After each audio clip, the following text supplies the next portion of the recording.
तर प्रवीण दटके आहेत नागपूरचे स्थानिक आमदार। ते आता थोड्याच वेळात नागपूरसाठी रवाना। अजूनही तणाव आहे आणि दोन्ही गटांमध्ये दगडफेक सुरू असल्याचं ते म्हणालेले आहेत। तर दगडफेकीची दृश्य आपण बघतोय, एका बाजूला पोलीस दिसतायत आणि दुसऱ्या बाजूला मोठ्या संख्येने जमलेले काही लोक आहेत जे दगडफेक करतायत। नागपुरात दोन गटांमध्ये ही तुफान दगडफेक झालेली आहे, जाळपोळीची देखील घटना घडलेली आहे।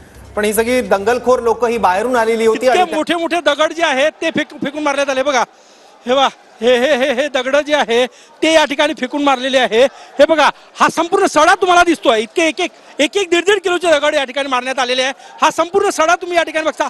अनेक जवळपास 20 ते 25 पोलीस कर्मचारी आणि फायर ब्रिगेडचे जवान या ठिकाणी जखमी झालेले आहेत। अनेक वरिष्ठ पोलीस अधिकाऱ्यांना दगड लागलेले आहेत आणि जाळपोळ 2 जेसीबी जाळले। अजूनही परिस्थिती हवी तशी नियंत्रणात नाही। हे बघा, या ठिकाणी 2 जेसीबी जाळलेले आहे आणि या वस्तीमधले, कारण की या मुख्य रस्त्यावर आतापर्यंत दगडफेक व्हायची। आता इथे जे छोटे छोटे गल्ल्या आहे त्यामध्ये तरुण वेगवेगळे गट आहे बघा, आणि त्या गटांकडनं ही दगडफेक जी आहे ती या ठिकाणी होत आहे आणि ही परिस्थिती